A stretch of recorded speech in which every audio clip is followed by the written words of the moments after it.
Hai teman-teman, selamat datang di channel Ihsan DRS. Pada video kali ini, kita akan bahas bagaimana cara mengelola keuangan pribadi dengan bijak agar kamu bisa mencapai tujuan finansialmu. Kalau kamu merasa keuanganmu berantakan atau belum tahu harus mulai dari mana, tenang saja, karena video ini akan memberikan langkah-langkah yang mudah diikuti untuk mengelola uang dengan lebih efektif. Yuk, langsung saja kita mulai. Bab 1. Pentingnya mengelola keuangan. Sebelum kita masuk tips-tips praktis, mari kita bahas dulu kenapa mengelola keuangan itu sangatlah penting.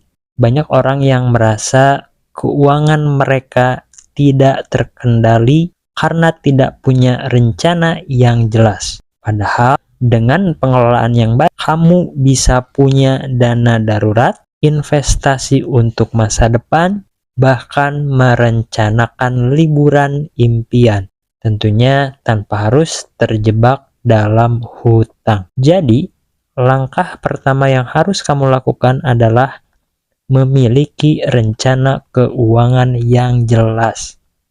Kalau enggak, bisa jadi uang kamu akan habis begitu saja tanpa tahu kemana perginya. Bab 2. Buat anggaran keuangan. Langkah pertama dalam mengelola keuangan adalah membuat anggaran atau budget. Ini adalah dasar dari segala hal. Kamu perlu mencatat semua pemasukan dan pengeluaranmu setiap bulan.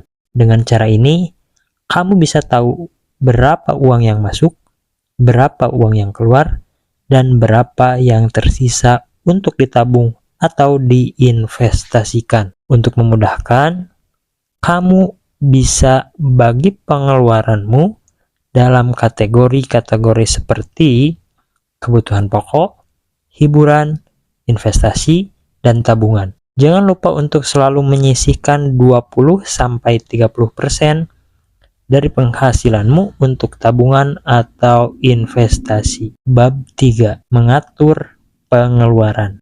Sekarang, mari kita bahas cara mengatur pengeluaran. Kadang pengeluaran kita bisa menjadi sangat besar karena kebiasaan konsumtif. Coba deh, lihat lagi apa yang kamu beli dalam sebulan. Apakah itu benar-benar kebutuhan atau hanya keinginan sementara? Cobalah untuk lebih bijak dalam memilih apa yang dibeli. Misalnya, alih-alih makan di luar setiap hari, coba masak sendiri di rumah. Hal-hal kecil seperti ini bisa menghemat banyak uang dalam jangka panjang. Selain itu, kamu bisa memanfaatkan diskon atau promo untuk belanja barang yang memang dibutuhkan. Ingat, pengeluaran yang lebih rendah berarti lebih banyak uang yang bisa kamu tabung atau investasikan. Bab 4. Pentingnya menabung dan berinvestasi. Menabung itu penting, tapi investasi jauh lebih penting lagi. Terutama jika kamu ingin uangmu bekerja untukmu. Menabung di bank memang aman, tapi tingkat bunga tabungan biasanya rendah. Sementara itu, investasi bisa memberikan return yang lebih tinggi, meskipun tentu ada resikonya.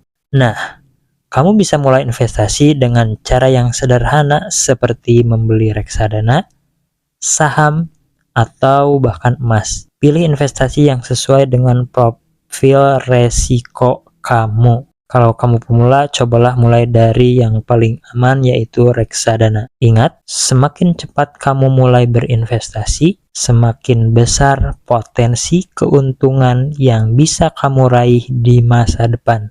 Jadi, jangan tunda lagi. Mulailah sekarang juga. Bab 5.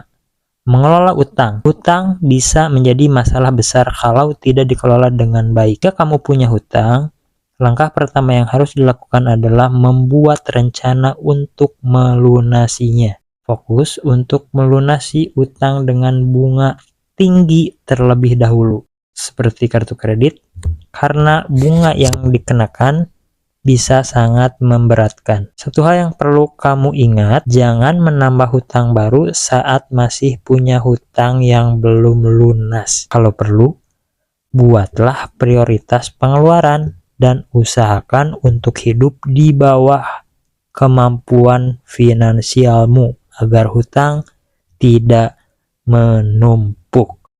Bab 6. Kesimpulan dan tips tambahan. Untuk merangkum, berikut adalah langkah-langkah yang perlu kamu lakukan untuk mengelola keuangan dengan lebih baik. Buat anggaran yang jelas, kelola pengeluaran dan perbaiki kebiasaan konsumtif. Sisihkan uang untuk menabung dan mulai berinvestasi. Hindari hutang yang tidak perlu dan bayar hutang yang ada. Dan satu tips terakhir, selalu evaluasi kondisi keuangan kamu setiap bulan. Dengan cara ini, kamu bisa terus memperbaiki dan menyesuaikan anggaran serta tujuan keuanganmu sesuai dengan kondisi yang ada. Terima kasih sudah menonton video ini. Semoga tips-tips yang sudah dibahas bisa membantu kamu dalam mengelola keuangan. Jangan lupa like, share, dan subscribe agar kamu tidak ketinggalan video-video bermanfaat lainnya. Jika ada pertanyaan atau tips lain yang ingin kamu bagikan, tulis di kolom komentar. Sampai jumpa di video selanjutnya. See you.